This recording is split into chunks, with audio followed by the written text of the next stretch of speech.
بسم اللہ الرحمن الرحیم۔ وقالو یا اللہ خاصتاً، یہ عبارت اصل میں ایک سوال کا جواب ہے۔ سوال یہ ہے کہ پیچھے ہم نے یہ بات پڑھی تھی کہ جب منادہ معرف باللام ہو،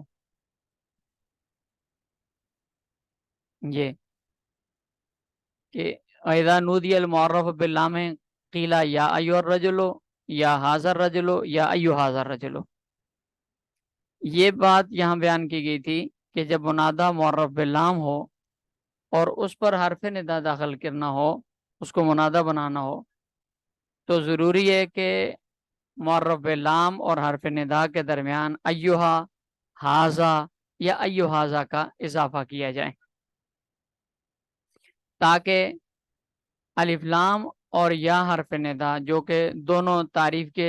آلات میں سے ہیں، اسباب میں سے ہیں، دونوں کا جمع ہونا لازم نہ ہے۔ اب اس پہ اشکال ہوتا ہے کہ لفظ اللہ میں شروع میں الف لام ہے، اصل میں اللہ ہو تو لام کا لام ادغام کیا تو اللہ ہو گیا، تو شروع میں الف لام ہے تو یہ منادہ معرف باللام ہوا۔ تو اس پر جب حرف ندا داخل کر کے کہتے ہیں یا اللہ، تو بیچ میں وہ فاصلہ نہیں کیا جاتا جو یا ایھا الرجل یا ایھا الذین آمنوا یا ایھا الناس یا ایھا النبی ان میں کیا جاتا ہے۔ ایھا، ایھا ھذا یا ھذا کا اضافہ جو کیا جاتا ہے وہ یا اللہ کے میں حرف ندا اور معرف باللام کے درمیان نہیں کیا جاتا۔ اس کی کیا وجہ ہے؟ تو اس کا جواب انہوں نے قالوا یا اللہ خاصتاً سے دیا ہے۔ اس کے دو جواب ہیں۔ پہلا جواب یہ ہے کہ لفظ اللہ کے شروع میں یہاں جو الف لام ہے، یہ اصل میں الف لام تعریف والا نہیں ہے، بلکہ یہ اس عالم کا نام کا جز ہے، اور وہ جز اس لیے ہے کہ ایک تو اس لیے کہ اصل میں یہ اللہ کا جو لفظ ہے، یہ اس کے یہ اصل میں تھا لاہن، لاہن تھا، تو لام الف لا اور ہا پہ نہیں، الہ تھا اصل میں، الہ میں حمزہ کو حذف کیا تو لا ہو رہ گیا، پھر اس حمزہ کو حذف کر کے اس کے بدلے میں یہ الف لام لائے، اور حمزہ چونکہ اصل ہے تو یہ الف لام اس اصلی حمزہ کے بدلے میں آیا ہوا ہے، اور وہ حمزہ چونکہ کلمے کا جز تھا لہذا الف لام بھی کلمے کا جز ہے۔ یہ الف لام تعریف والا نہیں ہے بلکہ یہ کلمے کا جز ہے۔ تو الہن سے جب حمزہ حذف کر کے الف لام لائے تو اللہ ہو گیا، لام کا لام میں ادغام کیا تو اللہ ہو گیا۔ تو چونکہ یہ الف لام حرف تعریف نہیں ہے، اس لیے یہ حرف ندا اور اس لفظ اللہ کے درمیان میں بیچ میں اضافہ نہیں کیا جاتا، یہ اسی کے ساتھ خاص ہے۔ دوسری وجہ یہ ہے کہ اگر یہ الف لام حرف تعریف بھی ہو تو بھی لفظ اللہ کی خصوصیت ہے کہ اس میں یا حرف ندا داخل کرنے کے باوجود بیچ میں فاصلہ نہیں کیا جاتا، اور اس کی وجہ یہ ہے کہ ایھا ھذا یا ایھا ھذا یہ مبہم چیز پر دلالت کرتے ہیں، اور اللہ رب العزت کی ذات میں کسی قسم کا کوئی ابہام نہیں ہے، اس لیے ان الفاظ کا اضافہ یہاں نہیں کیا جائے گا خاص طور پر۔ قالوا یا اللہ خاصتاً، اس لیے ناوی حضرات کہتے ہیں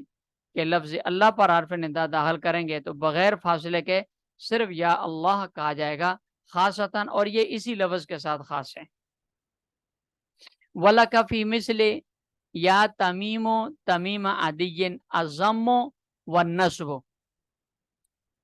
یہ دوسرا مسئلہ ہے۔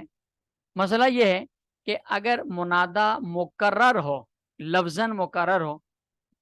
اور دوسرا مکرر لفظ ما بعد اسم کی طرف مضاف ہو، تو جو پہلا منادہ ہے اس پر دو حرکتیں پڑھنی جائز ہیں، ضمہ پڑھنے بھی جائز ہے اور نصب پڑھنے بھی جائز ہے۔ اگر یہ دیکھا جائے کہ یہ منادہ مفرد معرفہ ہے، جیسے یا تیمو تیم عدین، تو یہ منادہ مفرد معرفہ ہے، اور منادہ مفرد معرفہ مبنی بر ضم ہوتا ہے، لہذا یہ مضموم ہوگا۔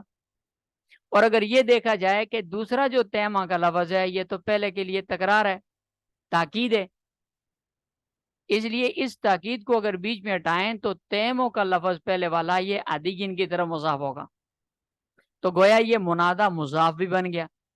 تو اس لحاظ سے اگر اس کو دیکھا جائے تو منادہ مضاف ہے چونکہ، اور منادہ مضاف منصوب ہوتا ہے، لہذا اس حیثیت کو دیکھیں تو اس پر نصب بھی جائز ہے۔ تو اس پہلے منادہ پر دونوں حرکتیں جائز ہیں، ضمہ بھی جائز ہے، نصب بھی جائز ہے، لیکن دوسرا جو لفظ ہے تاکید والا اس پر صرف نصب ہے، اس پر رفع جائز نہیں ہے، اس لیے کہ یہ منادہ مضاف کی تاکید ہے، یا اور چونکہ منادہ مضاف کی تاکید منصوب ہوتی ہے اس لیے اس کو منصوب پڑھا جائے گا، یا تیمو تیمہ عدین، یا تیمہ تیمہ عدین۔ اس پہلے تیموں پر دونوں حرکتیں پڑھ سکتے ہیں، لیکن یہ دوسرا جو ہے یہ صرف منصوب ہی ہوگا۔ وَلَكَ فِي مِثْلِ، اور آپ کے لیے جائز ہے کہ آپ اس طرح کی مثالیں، اس طرح کی مثال سے مراد منادہ کا تکرار اور مواد کی طرف اضافت ہے، خواہ وہ یہ مثال ہو یا کوئی اور، جائز ہے۔ الضم والنصب، ضمہ پڑھنا بھی اور نصب بھی۔ والمضاف الی یا المتکلم یجوز فیہ یا غلامی یا غلامیہ یا غلام یا غلاما۔ سنے فرماتے ہیں یہ تیسرا مسئلہ ہے کہ جب منادہ یا ضمیر متکلم کی طرف مضاف ہو تو اس منادے میں چار حرکتیں پڑھنی جائز ہیں، چار صورتیں جائز ہیں۔ جیسے یہ منادہ ہے یا غلامی، غلام منادہ ہے، حرف ندا اس پر داخل ہے، اور یہ یا ضمیر کی طرف مضاف ہے، تو اس میں چار حرکتیں پڑھنی جائز ہیں۔ نمبر ایک، یا کو ساکن کر کے ماقبل کی کسرت پر اکتفا کریں، یا غلامی، جیسے قرآن کریم میں اللہ رب العزت کا ارشاد ہے یا عبادی لا خوف علیکم ولا انتم تحزنون، یہ اسی اعتبار سے ہے۔ نمبر دو، یا پر فتح ڈال کر پڑھیں، یا غلامیہ، یا عبادی الذین اسرفوا علی انفسہم لا تقنطوا من رحمت اللہ، اس اعراب کے اعتبار سے۔ تیسری صورت ہے یا کو حذف کر کے ماقبل پر کسرہ پڑھی جائے، یا غلام میں، جیسے یا عبادی قرآن کریم 25ویں سپارے میں یا عبادی فتقون، اس قرات کے اعتبار سے، یہ اعراب کے اعتبار سے۔ چوتھی صورت ہے کہ یا کو الف سے بدل کر ماقبل فتح پڑھی جائے، جیسے یا غلاما، یا حسرتا علی انفسہم، یا حسرتا علی ما فرطت فی جنب اللہ، یہ اسی اعتبار سے ہیں، اسی اعراب کے اعتبار سے۔ تو یہ چار صورتیں پڑھنی جائز ہیں، یا غلامی، یا غلامیہ، یا غلام، یا غلاما۔ وبالہائے وقفاً، مصنف فرماتے ہیں کہ اگر یہاں غلامی پر، غلامیہ پر، غلام پر، غلاما پر وقف کرنا ہو تو وقف کی صورت میں ان چاروں میں آخر میں ہا وقف کی لگانا بھی جائز ہے۔ جب آپ ہا وقف کی لگائیں گے تو عبارت یوں گے، یا غلامی، یا غلامیہ، یا غلام، یا غلاما۔ اس کو بعض حضرات تو مستقل پانچویں قسم قرار دیتے ہیں، لیکن صحیح نہیں ہے یہ پانچویں قسم قرار دینا، بلکہ حقیقت یہ ہے اور صحیح یہی ہے کہ یہ پانچویں مستقل قسم نہیں ہے، بلکہ ان چاروں کی حالت وقف اور حالت وصل میں فرق کو بیان کرنے کے لیے یہ بات کہی جاتی ہے۔ چلیں یہ آگے انشاءاللہ پھر کل پڑھیں گے۔ وقالو یا ابی یا غلامی،